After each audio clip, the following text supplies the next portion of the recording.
Shalom, shalom, queridos amigos, muy bienvenidos un día más a Israel a Diario. Hoy es miércoles 18 de septiembre, 15 del mes de Elul. Llevamos 348 días de guerra y todavía hay 101 rehenes en la franja de Gaza.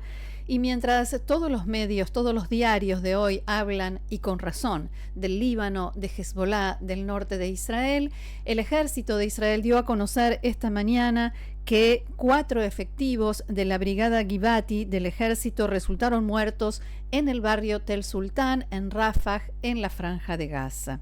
Hablamos del sargento mayor Dotan Shimon, de 21 años de edad, el sargento mayor Amit Bakri, también de 21 años, el capitán Daniel Maimon Toaf, de 23 años, y la sargento mayor Agam Naim, paramédica combatiente, de 20 años de edad. Agam Naim es la primera mujer soldado que resulta muerta durante la operación terrestre de Tzahal en la franja de Gaza. En el mismo incidente, un oficial y 2 soldados del batallón Shaked sufrieron heridas graves y otros 2 soldados sufrieron heridas de mediana consideración.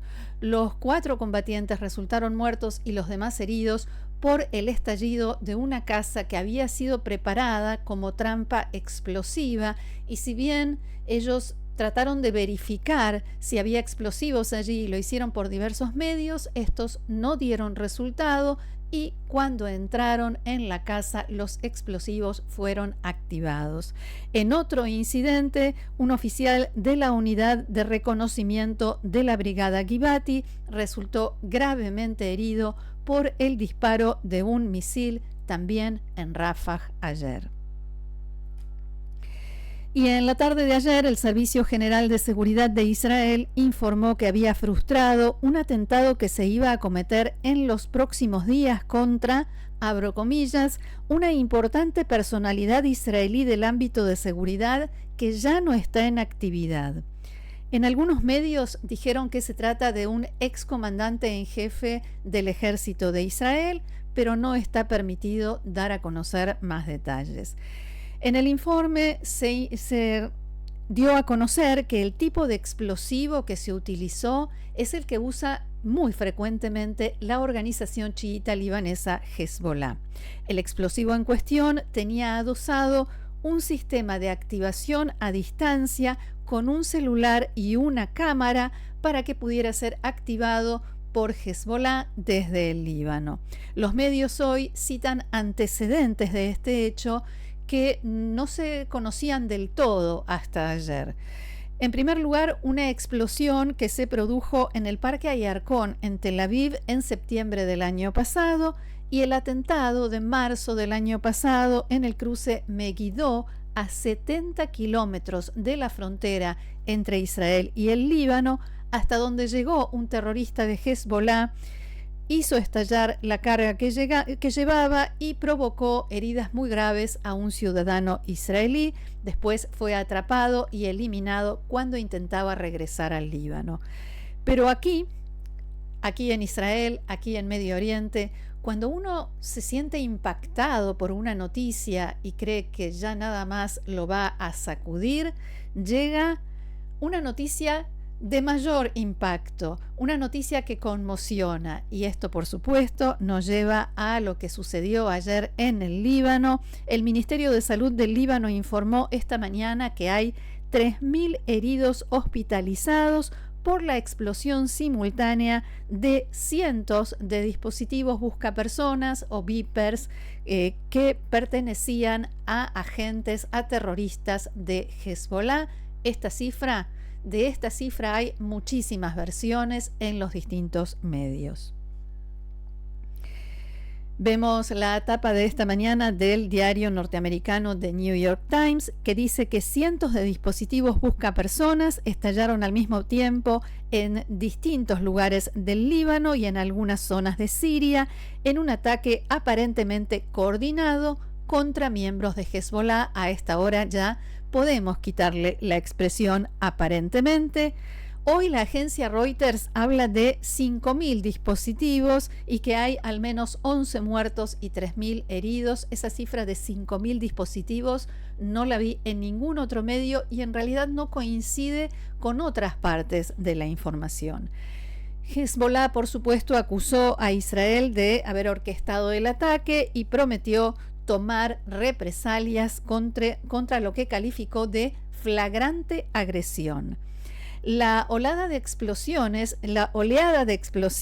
dije, según el New York Times, dejó a muchos habitantes de Beirut en estado de confusión y conmoción. Los testigos dijeron haber visto humo saliendo de los bolsillos de algunas personas, seguido de pequeñas explosiones que sonaban, dijeron, como fuegos artificiales o como disparos. Imágenes que tomó gente que circulaba por las calles o que estaba en supermercados, en los lugares más comunes, fueron difundidas por la televisión libanesa y después por todas las redes sociales y mostraban escenas caóticas en los hospitales mientras pacientes heridos y algunos de extrema gravedad buscaban tratamiento. Las sirenas sonaban por toda la ciudad y hay que decir que ya de por sí el Líbano es un país que se encuentra en una situación de crisis, de gravísima crisis económica, social, sanitaria, por supuesto. El New York Times cita a 3 funcionarios informados que dijeron que Hezbollah lleva años utilizando estos dispositivos, estos beepers, para dificultar que sus mensajes sean interceptados y porque se dio cuenta, dicen, de que la inteligencia israelí había penetrado en su red de telefonía móvil. En febrero pasado, el secretario general de Hezbollah, Hassan Nasrallah, les pidió, casi diría que les rogó a sus agentes que dejen de usar teléfonos celulares porque los celulares pueden matar, dijo.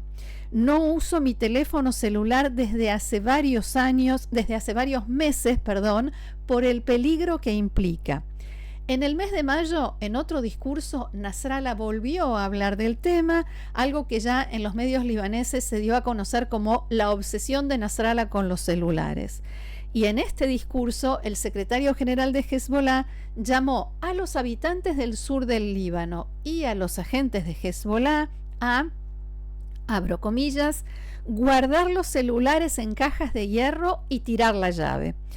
Entre los fallecidos se encuentran los hijos de 2 parlamentarios pertenecientes a Hezbollah y además el embajador de Irán en el Líbano, Mojtaba Amini, sufrió heridas. Este dato se actualizó en la mañana. En principio se había dicho que sufrió heridas en la cara. Ahora los medios están informando que perdió un ojo y el otro ojo está no en muy buenas condiciones, está herido. Ayer mismo se iniciaron investigaciones internas en Hezbollah y Nasrallah tiene planeado dar un discurso mañana a las 5 de la tarde, hora local, un discurso que seguramente será previamente grabado y se va a transmitir en pantallas gigantes como es su costumbre. ¿Y qué dicen hoy las primeras planas de los diarios aquí en Israel? Israel Hayom titula Más allá de todo lo imaginable y agrega en la bajada inconcebible. En el mismo instante estallaron miles de beepers que terroristas de Hezbollah llevaban sobre sus cuerpos. Todo parece indicar que fueron colocados explosivos en las baterías de los aparatos antes de que estos llegaran a Hezbollah y fueran repartidos entre sus hombres. Más adelante vamos a conocer más detalles sobre esto.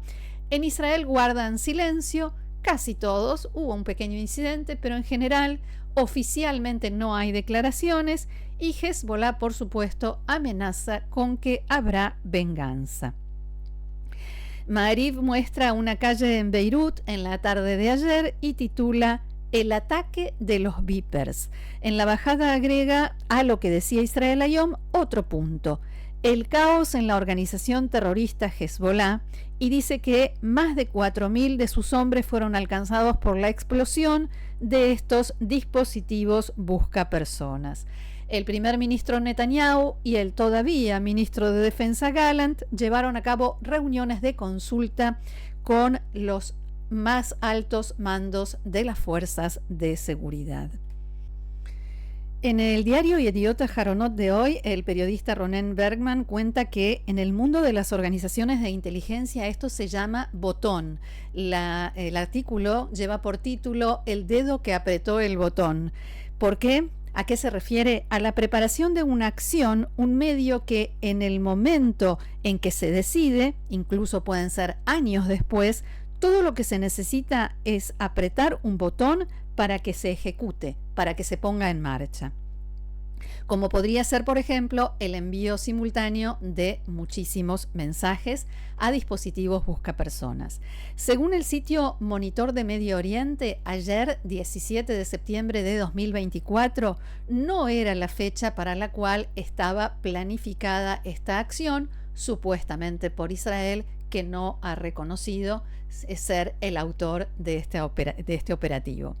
El sitio dice que la fecha se adelantó porque en Israel reunieron información de inteligencia que indicaba que, con diferencia de unos días nada más, dos miembros de Hezbollah diferentes se dieron cuenta de que sus vipers habían sido manipulados y planeaban informar sobre esto al liderazgo de la organización. Según dos fuentes que cita este medio, el plan original del ejército israelí era hacer estallar los artefactos en caso de una guerra abierta, una guerra total con Hezbollah, para obtener una ventaja estratégica y no detonarlos ayer. Sin embargo, estas sospechas hicieron que las autoridades de seguridad en Israel aceptaran una ejecución prematura del plan. Las fuentes dijeron que las autoridades de inteligencia israelí sopesaron tres opciones. La primera, ir a la guerra con Hezbollah y detonar los dispositivos de acuerdo con el plan original. La segunda, detonarlos ayer, o sea, antes de una guerra, y causar el mayor daño posible al personal logístico de Hezbollah. La tercera opción era dejar pasar lo sucedido y arriesgarse a que se descubriera el plan. Eligieron la segunda opción, la acción inmediata, que según las fuentes que cita este medio, no era la preferida por las autoridades israelíes, que querían guardarse esta operación sorpresa para un enfrentamiento en toda regla con Hezbollah, que según evaluaciones de la inteligencia organizaciones de inteligencia occidentales, tiene un arsenal de al menos 150.000 proyectiles. En Israel mantuvieron esto completamente en secreto, incluso ante su mayor aliado, Estados Unidos, aunque en las últimas horas, en la mañana de hoy, la agencia Associated Press dice que Israel sí había avisado a Estados Unidos. Todas las demás informaciones dicen lo contrario. Y alguien dijo, y realmente fue llamativo, que la última reunión del Gabinete Político y de Seguridad de Israel fue una excepción en el sentido de que no hubo ninguna filtración de ninguna declaración ni discusión como sucede habitualmente. La gran pregunta en este momento es el día después del ataque. ¿Y ahora qué? Y hay que tener en cuenta en este punto que para Hezbollah este es un golpe sorpresivo, inesperado y sobre todo humillante. Hoy las redes sociales árabes están llenas de burlas y de caricaturas que se ríen de Hezbollah, y esto los hace investigar a nivel interno si hay cómplices, siembra desconfianza, sospechas. Todos los analistas y expertos que se escucharon en las últimas horas en canales de televisión, en emisoras de radio y que se pueden leer hoy en diferentes columnas en los diarios, coinciden en que Hezbollah va a reaccionar y quizás también Irán. En Israel, las autoridades decidieron elevar el nivel de alerta de los sistemas de defensa aérea en la Fuerza Aérea y en la inteligencia militar, Amán, después de varias evaluaciones de situación que se realizaron durante toda la noche. Y en las últimas horas también se informó que comenzó el movimiento de tropas, al menos parcialmente, desde el sur hacia el norte del país. En Israel están siguiendo muy de cerca los próximos movimientos que haga Hezbollah, que prometió venganza y habrá que ver qué hace. Algo muy importante y que me suelen preguntar en los mensajes.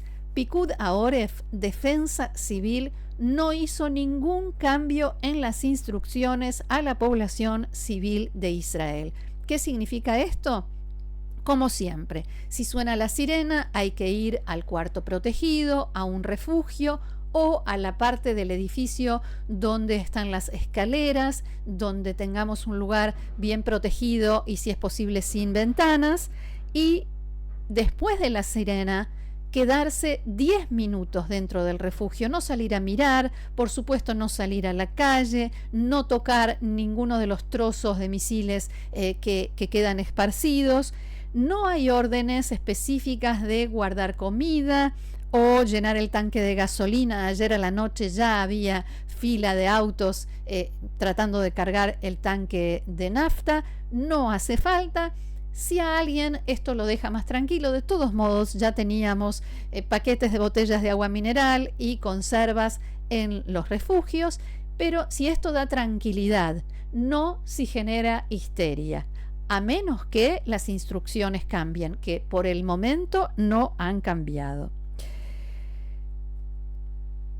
Muchos cuestionan por qué Israel, si realizó este ataque, no lo utilizó como primer golpe de una ofensiva más amplia, como primer acorde, si se puede decir de alguna manera, de una guerra que le permita finalmente alejar a Hezbollah de la frontera y hacer que los ciudadanos israelíes, los habitantes del norte del país, puedan regresar a sus casas con seguridad. La respuesta a esto parece estar en las declaraciones de las últimas horas de los funcionarios norteamericanos, que dicen que ellos no sabían, no escucharon, no tenían idea, no estaban involucrados. Así lo dijo Matthew Miller, por ejemplo, el portavoz del Departamento de Estado. Estados Unidos no supo de antemano sobre esta operación. Nosotros deseamos ver una resolución por la vía diplomática del conflicto entre Israel y Hezbollah. Palabras de Matthew Miller. Y lo cierto es que Israel, para emprender esta acción, esta guerra con Hezbollah, necesita el apoyo, el respaldo de Estados Unidos, que mientras tanto sigue tratando de ir por la vía diplomática y de llegar a un acuerdo o de llevar a un acuerdo entre Israel y Hezbollah. Hay quienes creen que si hay guerra, finalmente se terminará en un acuerdo que no va a ser mucho mejor que el que se puede conseguir ahora, sin guerra, sin muertos y sin destrucción.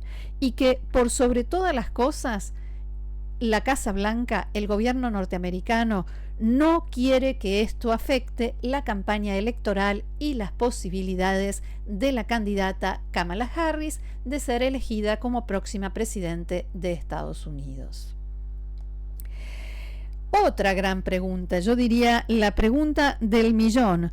¿Cómo se hizo para que los Vipers estallaran todos al mismo tiempo? Y tenía que ser al mismo tiempo porque de lo contrario la operación fracasaba.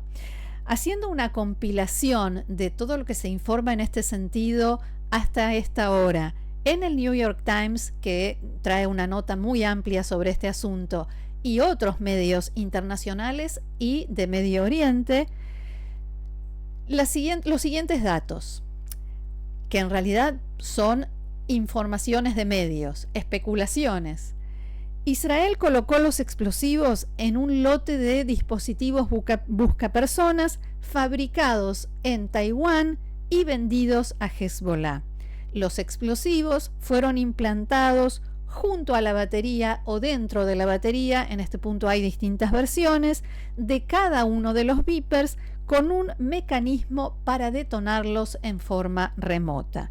El explosivo que se usó se llama PENT en español y es uno de los más fuertes y peligrosos que existen. Estalla como consecuencia del calor y la fricción. Israel habría realizado una operación cibernética para que los Vipers se recalienten y llevarlos hasta el punto en el que explotan. Ayer, los dispositivos recibieron un mensaje que simulaba provenir del liderazgo de Hezbollah, pero que, según algunas versiones, en realidad sirvió para hacerlos estallar.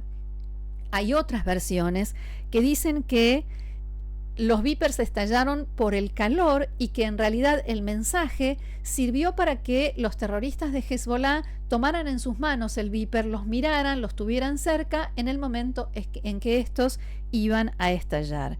¿Cómo se hizo la compra de estos dispositivos? Hezbollah encargó a la empresa taiwanesa Gold Apollo unos 3.000 aparatos que son los que teóricamente fueron manipulados por Israel antes de llegar al Líbano. La empresa taiwanesa dice que los aparatos detonados no fueron fabricados por ellos, sino que tan solo llevaban su logo impreso y anunció que va a iniciar una demanda internacional por este incidente. O sea que, si esto es cierto, Hezbollah solamente creyó que estaba comprando los dispositivos a esa empresa. De todas maneras, en la mañana de hoy, las autoridades locales allanaron las oficinas de la empresa. Y mientras tanto, todos los medios en Israel coinciden en que la destitución del ministro de Defensa Yoav Gallant, de la que hablamos ampliamente ayer, parece que fue el año pasado, pero no, les aseguro, fue ayer. La destitución de Gallant, decía, y su reemplazo por Gideon Sa'ar solo se suspendió, quedó congelada, dicen algunos esta mañana, debido a la situación de seguridad, la tensión y las posibilidades de que todo esto genere una guerra en el norte. También dijeron que en las últimas horas el primer ministro Netanyahu estuvo actualizando, informando oficialmente a Gideon Sa'ar sobre todo lo que sucedió y las decisiones que se tomaron respecto de Hezbollah y el Líbano. De todos modos, Canal 11 de la televisión pública israelí dio a conocer anoche una encuesta que realizó sobre este tema y la pregunta o el objetivo era verificar cómo afectará la destitución de Yoav Gallant a la seguridad de Israel. La primera pregunta decía: ¿usted apoya o se opone a que Gallant sea destituido? El 48% de los encuestados respondió que se opone, el 26% que apoya, otro 26% que no sabe. ¿El despido de Gallant contribuye a la seguridad de Israel o la perjudica? El 54% dijo que la medida perjudicará la seguridad del país, el 22% cree que será beneficiosa y el 24% no sabe. Un tercio de los encuestados que votaron por la coalición del gobierno actual piensan que esta medida es perjudicial. Y por último, ¿confía usted en Gideon Sa'ar como ministro de Defensa en estos momentos? El 59% de los encuestados respondió que no, el 20% que sí y el 21% que no saben. Y una información que tampoco está en los diarios y se dio a conocer este mediodía: el ejército informó que un dron que fue interceptado a primera hora de hoy sobre el Kineret fue lanzado desde Irak. Por supuesto, vamos a seguir pendientes de esta información que sin duda se seguirá ampliando. Hasta aquí nuestro reporte de hoy. Muchísimas gracias por haber estado con nosotros. Como siempre, los invito a suscribirse al canal, a seguirnos, a compartirlo y les agradezco mucho, mucho por haber estado allí y por los muy cálidos mensajes que nos hacen llegar. Los espero mañana aquí en Israel a Diario. Que tengamos buenas noticias. Shalom.